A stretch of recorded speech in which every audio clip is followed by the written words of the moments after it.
Physical optics.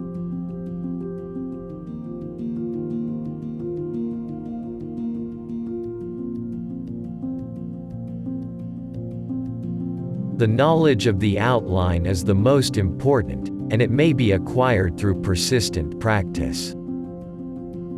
Although the outlines of the different parts of the human figure, particularly those which do not bend, are invariably the same, the knowledge of the condition, quality, and quantity of shadows being infinite, requires the most extensive study.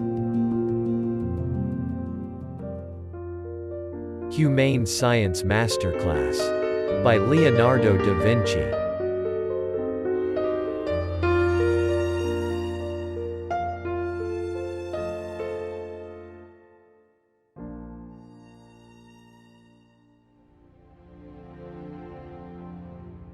The student who desires to master the art of imitating the works of nature should not only learn the shape of figures or other objects, and be able to define them truthfully and precisely, but he must also accompany them with their proper lights and shadows, according to the situation in which those objects appear.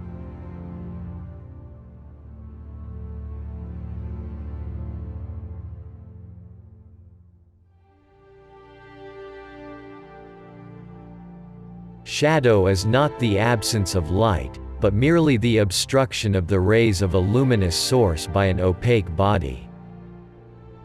Shadow is of the nature of darkness, and light is of the nature of a luminous body, one conceals and the other reveals.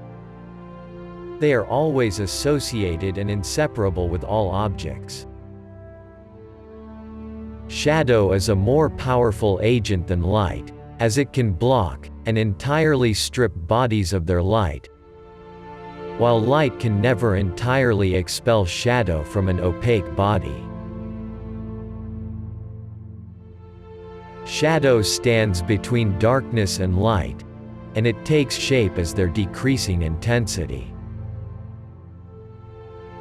Shadow is the means by which bodies display their form.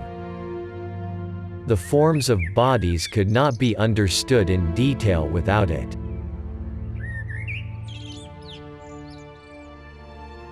Shadow participates in the nature of universal matter. All shadows are more powerful in their beginning, and grow weaker towards the end. This happens under any kind of form or condition they may be, and whether visible or invisible. Even in the case of a tree which begins from a small stem, its shadow is most powerful at its beginning. Darkness is the absence of light, and shadow is the reduction of light.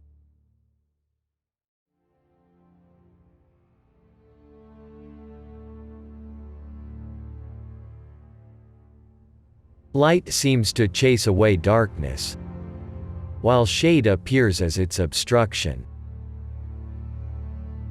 Primary light is that which falls on objects and causes light and shade. Secondary lights are those portions of a body which are illuminated by the primary light. A primary shadow is that side of a body on which its primary light cannot fall. The eye can best distinguish forms of objects when there is a balance between their shaded and their illuminated parts. In full light or shade, the outlines and form of objects are unclear.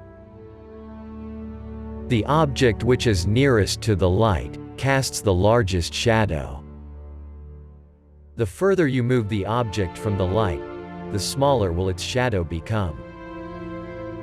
If you transmit the rays of the sun through a hole which has the shape of a star, you will see a beautiful optical effect in the spot where the sun's rays fall.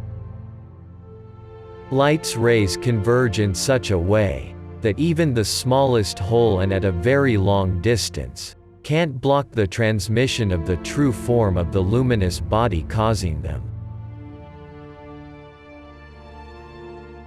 The variety of colors in objects which are directly lighted up by the solar rays is not clearly visible at a great distance. The sun gives spirit and life to plants, and the earth nourishes them with moisture. I ask how far away the eye can detect a non-luminous body, as for example a mountain. It will be very plainly visible, if the sun is behind it, and could be seen at a greater or less distance, according to the sun's place in the sky. When you represent in your work shadows, which can only be detected with difficulty, with edges which cannot be distinguished easily, you must not make them sharp or definite, otherwise your work would have a wooden effect. A dark object, seen against a bright background, will appear smaller than it is. A light object will look larger, when it is seen against a background darker than itself. When several luminous objects, of equal size and brilliancy, stand at an equal distance, those which are surrounded by the darkest background will look the largest. A luminous body will appear more brilliant, when it is surrounded by a deeper shadow.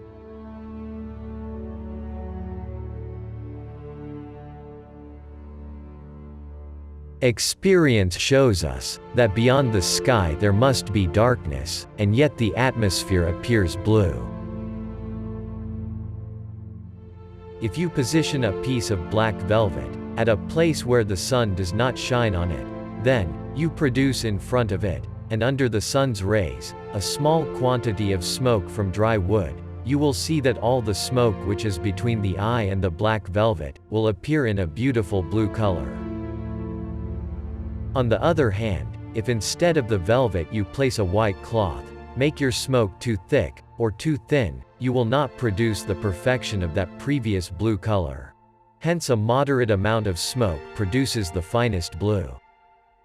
Therefore, the atmosphere is blue because of the darkness above it. Thanks for watching. If you liked this video, remember to subscribe on this YouTube channel for more.